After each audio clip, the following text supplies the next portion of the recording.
Kung inaakala mo na ang mga bundok ay puro bato, snow at tanawin lang, ay nagkakamali ka. Dahil lingid sa kaalaman ng karamihan, ay may mga sikreto sa ilalim ng bundok o lupa. Mga tunnel na sobrang lalim, mga pasilidad na kayang tumagal kahit may digmaan, at mga base militar na hindi mo basta-basta makikita sa mapa. Bukod dito, nagiging taguan din ito ng mga armas ng gobyerno. At meron din po ditong mga command center na parang sa pelikula mo lang makikita. At lahat ng yan ay nakatago sa loob ng mga bundok. Sa video na ito ipapakita namin sa inyo ang 12 pinakatagong pasilidad sa ilalim ng bundok at lupa mula Iran hanggang Russia, Switzerland, Amerika at marami pang iba. Pero bago yan ay paki-like at subscribe naman po. Malaking bagay na po yan sa aming mga content creator. Salamat po at simulan na natin. Number 12, Fordow Fuel Enrichment Plant, isang lihim na planta sa ilalim ng bundok ng Iran. Sa ilalim ng matibay na bundok malapit sa isang base militar sa Iran, may isang pasilidad na matagal nang pinag-uusapan sa buong mundo, ang Fordow Fuel Enrichment Plant. Hindi ito simpleng gusali. Isa itong nuclear facility na literal na binaon sa gilid ng bundok para hindi basta-basta makita o bombahin mula sa ere. Operado ito ng Atomic Energy Organization of Iran at sinasabing bahagi raw ng pananaliksik para sa mapayapang paggamit ng enerhiyang nuklear.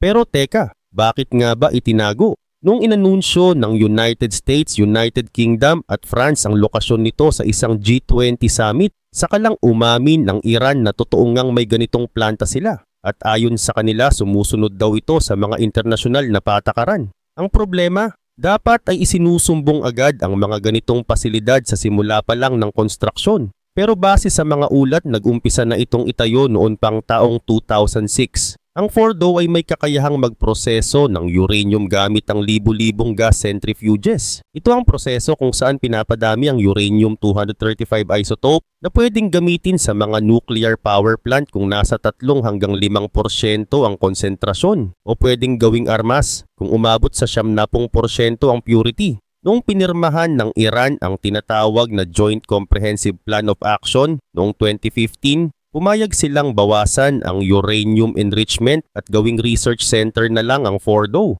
Pero matapos umatras ang US sa kasunduan noong 2018, unti-unti ring umatras ang Iran sa kanilang mga pangako. Pagdating ng 2019, muling pinagana ang mga centrifuges sa Fordow at tumaas palalo ang antas ng uranium enrichment. Umabot hanggang 60%.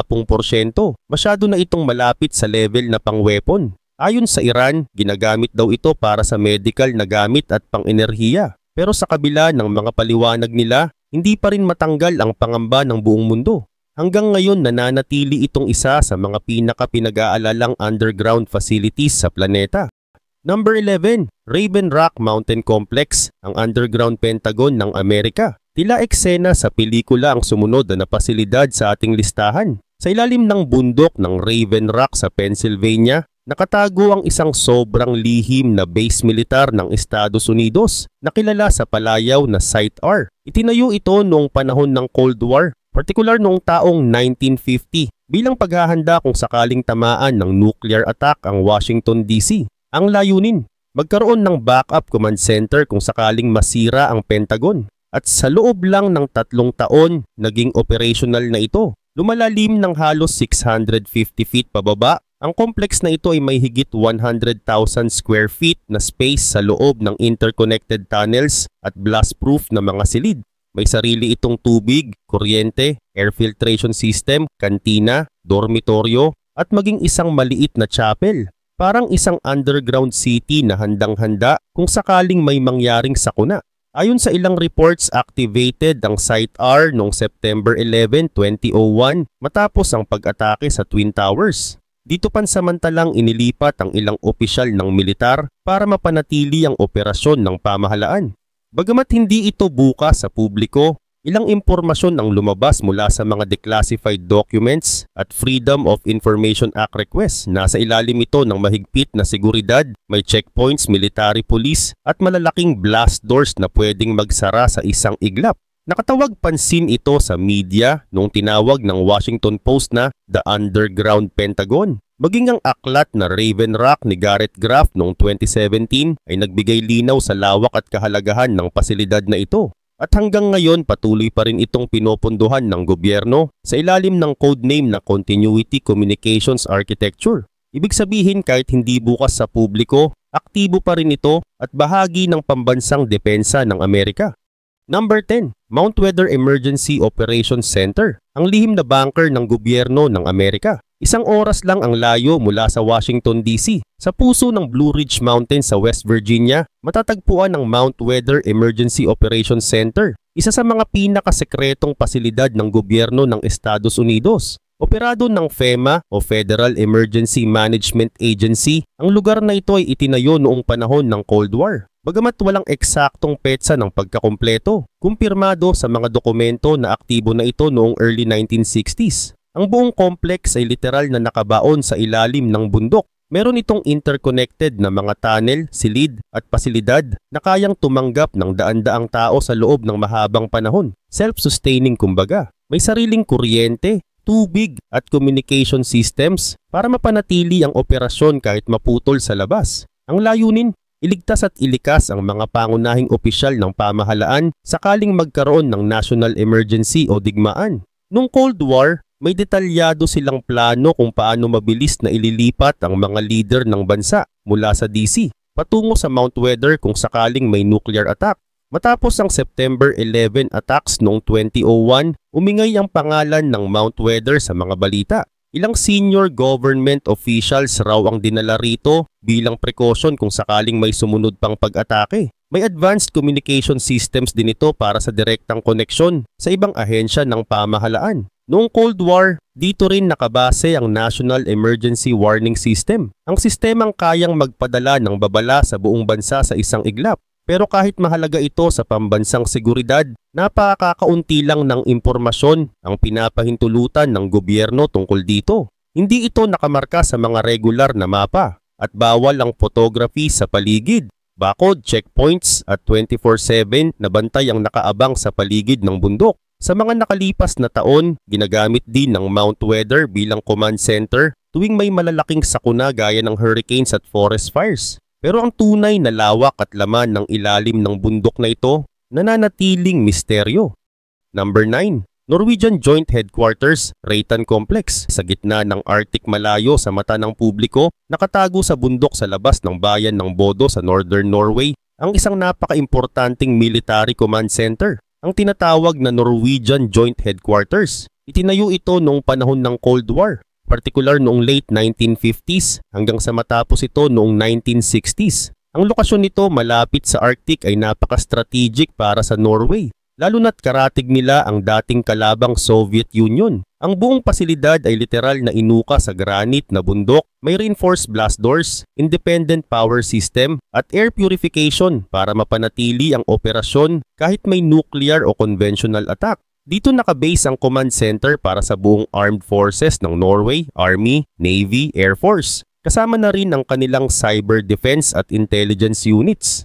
At dahil miyembro ng NATO ang Norway, ginagamit din ito bilang coordination center tuwing may joint military exercises gaya ng Cold Response at Trident Juncture, kung saan nakikilahok ang mga sundalo mula sa United States, United Kingdom, Germany at iba pang NATO countries. Bagamat hindi pinapapasok ang publiko, makikita sa satellite images ang entrance at ilang support buildings, pero ang interior ng underground complex, walang opisyal na larawan o detalye na inilabas, classified lahat. Sa panahon ngayon na muling umiinit ang tensyon sa Arctic, lalo na dahil sa presensya ng Russia, nananatiling sentro ang Reitan Complex sa depensa ng Norway. Isa ito sa mga pinakaseryosong patunay na kahit sa gitna ng yelo at bundok, may mga lugar na handang lumaban sa likod ng katahimikan.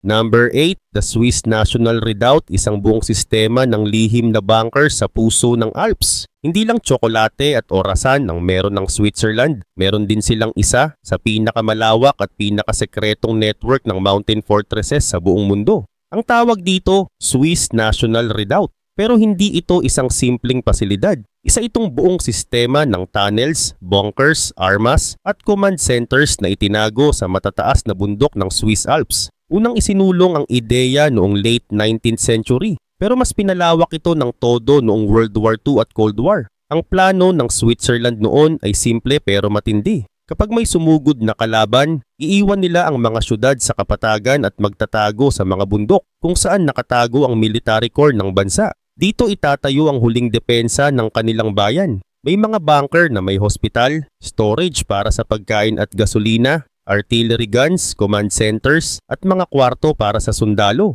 Yung iba pa nga, may mga retractable turrets na nakatago sa mga bato. Halos hindi mo mapapansin hanggang sa biglang lumabas. Strategic ang mga lokasyon ng mga ito, tulad ng Gotthard Pass at Simplon Pass. Ang mga daan at tulay ay nakamine na at pwedeng pasabugin anumang oras para pigilan ang paglusob ng kalaban. Ang ilang lambak, literal na kayang isil gamit ang artillery at controlled landslides. Tahimik ang Switzerland tungkol sa mga bunkers na ito noong active pa ang Cold War. Sa katunayan, maraming Swiss citizens mismo ang hindi alam kung saan ito eksakto. Pero nung natapos na ang Cold War, unti-unti nang inamin ng gobyerno ang existence ng ilan sa mga ito. May mga na-convert na ngayon bilang museum, pero marami pa ring bahagi ng redoubt ang nananatiling classified at operational. Ayon sa report ng Swiss government noong 2010, may dosenang mountain bunkers pa rin ang aktibong minemaintain para sa national defense. Hanggang ngayon bahagi pa rin ito ng doktrina ng Switzerland,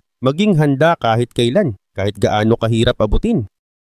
Number 7. Pyhäsalmi Mine Underground Facility, Finland. Mula minahan hanggang siyensya at seguridad, sa gitna ng Finland, may isang dating minahan na naging napakahalagang underground facility, ang Pyhäsalmi Mine, na ngayon ay isa sa pinakamalalim at pinaka-versatile na pasilidad sa buong Europa. Dating minahan ito ng copper at zinc na sinimulan noong taong 1962 at tumigil ang operasyon noong 2022. Pero imbes na iwanan, ginawa itong bagong tahanan ng mga siyentipiko, researcher at high security data services. May lalim itong humigit kumulang 1,500 meters o halos 4,700 feet. May vertical shaft ito at spiral tunnel na umaabot sa 12 kilometers ang haba. Isipin mo yun, isang buong underworld ng teknolohiya sa ilalim ng lupa.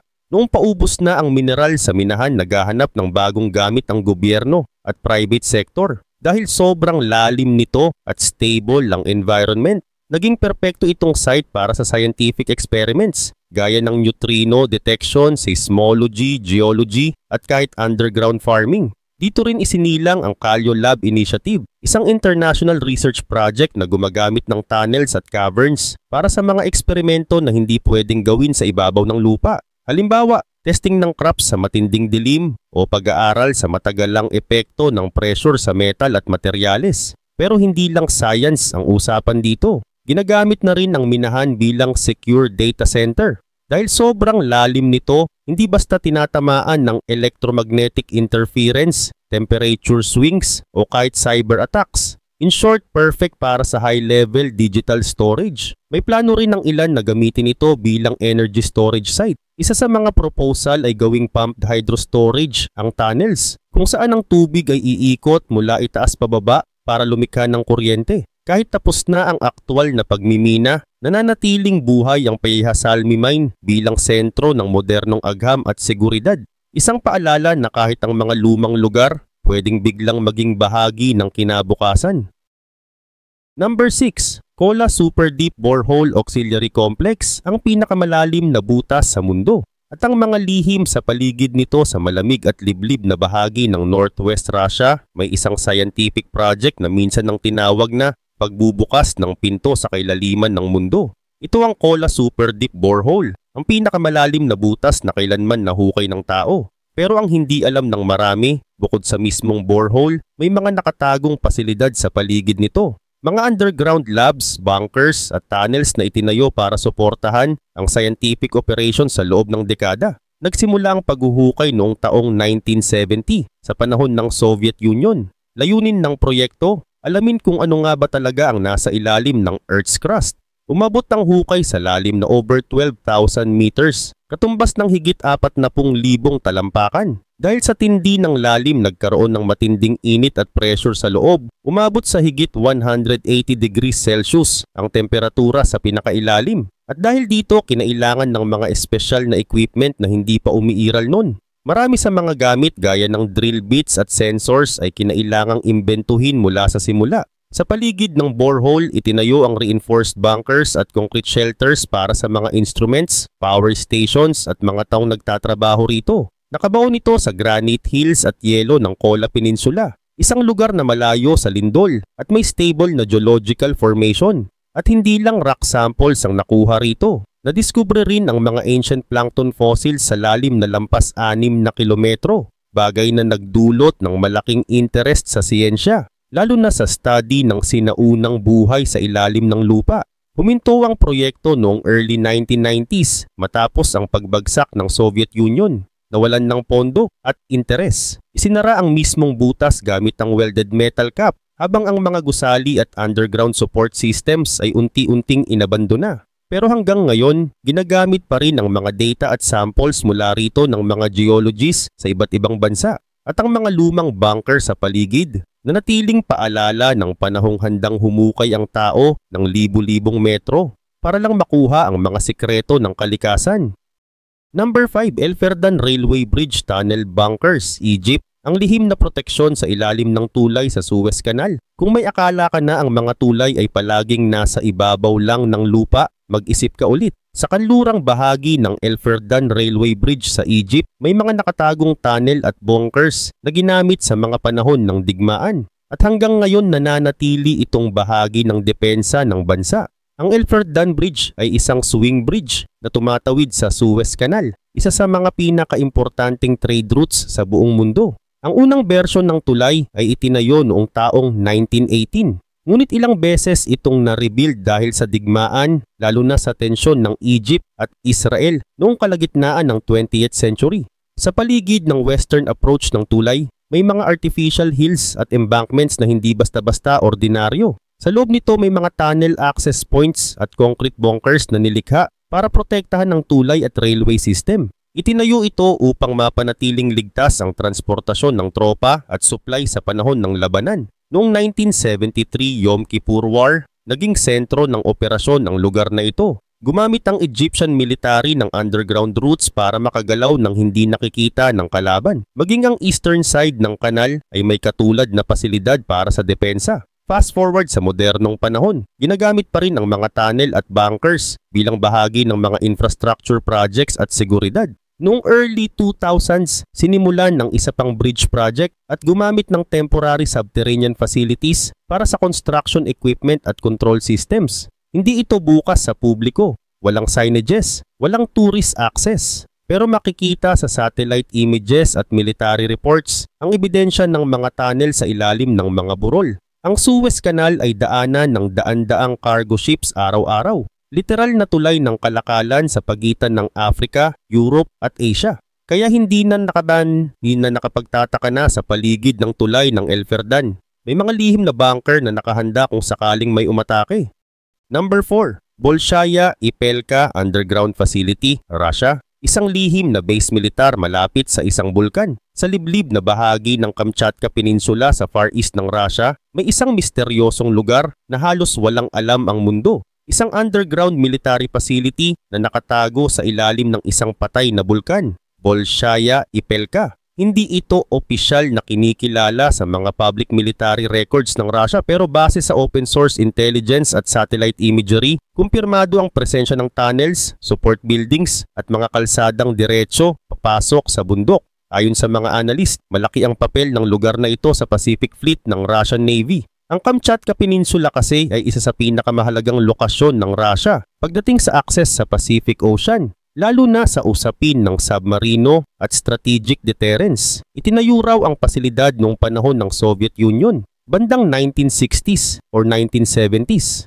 Layunin nitong panatilihing operational ang mga command centers kahit sa gitna ng nuclear war, gaya ng ginagawa sa Cheyenne Mountain ng Amerika. May mga hinalang nakaimbak dito ang ilang nuclear warheads o submarine-launched ballistic missiles. Bagamat walang opisyal na kumpirmasyon, ang distansya nito sa ibang nuclear submarine bases ng Russia, gaya ng para sa Delta at Borei-class submarines, ay nagbibigay ng matibay na palatandaan. Pinaniniwalaang may mga fiber optic lines, radar installations at communications towers malapit sa site. Indikasyong aktibo pa rin ito hanggang ngayon. Hindi tulad ng ibang Soviet facilities na iniwan na. Patuloy ang maintenance sa Bolshaya Ipelka. Ibig sabihin nananatili itong bahagi ng nuclear infrastructure ng bansa. Ang lokasyon nito, malayo sa kabihasnan, tago sa bundok at sakop ng yelo at bato, ay perpektong depensa laban sa satellite detection at airstrike. At dahil dito, isa ito sa mga underground facilities na pinaka hindi alam. Pero posibleng may pinakamalaking papel sa isang malawakang digmaan. Number 3. Schilthorn Air Defense Bunkers, Switzerland. Mga bunker na nakatago sa matataas na bundok ng Alps sa tuktok ng Bernese Alps sa Switzerland, isang lugar na kilala sa mga postcard-worthy snow peaks at tourist cable cars. May mga lihim na pasilidad na halos hindi mo mapapansin. Ito ang mga Schilthorn Air Defense Bunkers na bahagi ng National Defense Strategy ng Switzerland noong Cold War. Itinayo ito noong 1950s hanggang 1960s bilang bahagi ng mas malaking plano na tinawag na Swiss National Redoubt, isang network ng bunkers na nakakalat sa mga bundok ng bansa. Pero ang mga bunker sa Schilthorn, kakaiba. Nasa taas na higit 2,000 siyam na daang metro o halos 9,700 talampakan. Dahil sa elevation nito, naging perpekto ang lugar para sa surveillance at air defense. Kitang-kita mula rito ang mga lambak, transport routes at himpapawid ng buong rehiyon. Dito nakalagay noon ang mga radar, lookout stations at kung kinakailangan, anti-aircraft artillery. Ang mga bunker ay literal na isiniksik sa gilid ng mga bato, kaya halos imposibleng makita mula sa malayo. Ang ilan ay may tagong lagusan, makikitid na daanan at blast doors na nagtatago sa kanilang presensya. Bagamat hindi nakidigma ang Switzerland mula pa noong 19th century, handa pa rin silang depensahan ang kanilang teritoryo sakaling magkaroon ng giyera o nuclear conflict. Kaya ginawa nilang self-sufficient ang mga pasilidad. May sariling generators, water reserves at food storage. Pagkatapos ng Cold War, maraming bunkers ang isinara. Pero may ilan pa ring nananatiling operational. Noong early 2000s, bahagi ng mga ito ay ibinenta sa civilian sector o ginawa ng historical sites. Sa katunayan, malapit sa mga bunker ay ang sikat na revolving restaurant na lumabas pa sa James Bond film On Her Majesty's Secret Service. Pero ang mga turista na kumakain doon, madalas ay wala man lang ideya na sa ilalim ng kanilang inuupuan, may mga tunnel at silid ng isang dating air defense system. Isa lang ang Schilthorn bunkers sa napakaraming patunay na kahit ang mga lugar na akala natin ay tahimik at para lang sa sightseeing, may mga lihim na itinago para sa proteksyon ng isang buong bansa. Number 2. Cheyenne Mountain Complex, USA. Ang Granite Fortress ng Amerika sa ilalim ng bato malapit sa lungsod ng Colorado Springs sa Estados Unidos, may isang napakalalim na lihim na base militar, ang Cheyenne Mountain Complex. Isa ito sa pinakasikat na underground installation sa buong mundo at literal itong nakabaon sa loob ng Granite Mountain. Sinimulan ang construction noong taong 1961 at natapos noong 1966. Ang halaga noon, higit $140 million at kung ikukumpara sa halagang ngayon sobrang laki na niyan. Pero sulit dahil ginawa ito para protektahan ang sentro ng military operations ng Amerika mula sa nuclear attacks. Ang buong complex ay binubuo ng 15 independent buildings na nakamount sa shock-absorbing springs sa loob ng 5 ektarya ng mga tunnel. Bakit may spring? Para kung magkaroon ng pagsabog o lindol, hindi matitinag ang mga pasilidad. Para kang nasa floating bunker sa ilalim ng bato. May sarili itong command centers, communication systems, data processing rooms, power generators, 3 malalaking water reservoirs, dormitoryo, ospital at blast doors na may timbang na 25 tons bawat isa. Grabe! Ang pangunahing layunin ng Cheyenne Mountain ay maging tahanan ng NORAD o North American Aerospace Defense Command. Dito mino-monitor ang mga banta mula sa himpapawid, kabilang ang mga missile launches o air incursions. At dahil sa lalim at proteksyon nito, pinanatili nitong operational ang mga defense systems kahit may nuclear strike. Ginampanan ng Cheyenne Mountain ang malaking papel noong Cold War, lalo na sa mga critical moments gaya ng Cuban Missile Crisis at maging sa aftermath ng September 11 attacks, kung saan nagsilbi itong backup command center ng militar. Noong taong 2006, inilipat ang karamihan sa daily operations ng NORAD sa Peterson Space Force Base. Pero hindi isinara ang Cheyenne Mountain. Sa katunayan, noong 2015, kinumpirma ng US Department of Defense na nag-invest pa sila sa upgrades para maging full operational backup muli ang complex kung kakailanganin. Naging bahagi na rin ito ng pop culture, lumabas sa mga pelikula tulad ng war games at mga serye gaya ng Stargate SG-1. Pero sa totoong buhay, mas seryoso ang papel nito. Isa itong granite fortress na handang tumanggap ng nuclear impact habang nananatiling gising at handa ang mga tagapagtanggol ng North America. Number 1, Mount Yamantau Facility, Russia. Ang pinakasekretong underground complex ng Russia. Sa matataas na bahagi ng Southern Ural Mountains ng Russia, may isang bundok na hindi lang malaki, kundi puno rin ng mga tanong at espekulasyon. Ito ang Mount Yamantau at sa ilalim nito raw, may isa sa pinakalihim na pasilidad sa buong mundo. Simula pa noong late 1970s, napansin ng United States at iba pang NATO countries na tila may malawakang excavation sa paligid ng bundok. May mga tunnel entrance, stockpile ng excavated soil at military activity. Pero nang tanungin ng Russia, ang sagot nila para raw sa food storage o mining o archive center. Iba-iba ang sagot sa bawat tanong.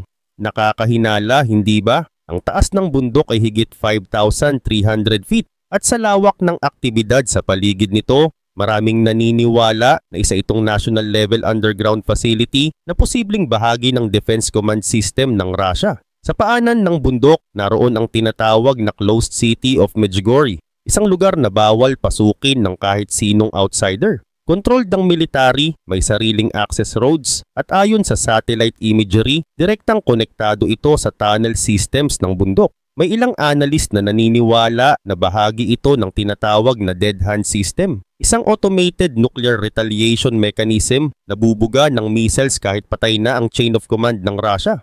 Pero hanggang ngayon wala pang kumpirmasyong galing sa gobyerno tungkol dito. Noong late 2010s, nakita ulit sa satellite images ang panibagong construction activity sa Mount Yamantau. Ibig sabihin aktibo pa rin ito hanggang ngayon. At habang tumitindi ang tensyon sa pagitan ng Russia at NATO, lalo ring lumalalim ang interes ng mundo sa pasilidad na ito. Sa kabila ng lahat, nananatiling misteryo ang tunay na nilalaman ng ilalim ng bundok. Pero kung pagbabasehan ang lawak, lokasyon at antas ng seguridad, malinaw na hindi ito ordinaryong tunnel. Isa itong paalala na sa modernong digmaan, ang pinakamahalagang depensa minsan ay hindi mo makikita sa ibabaw.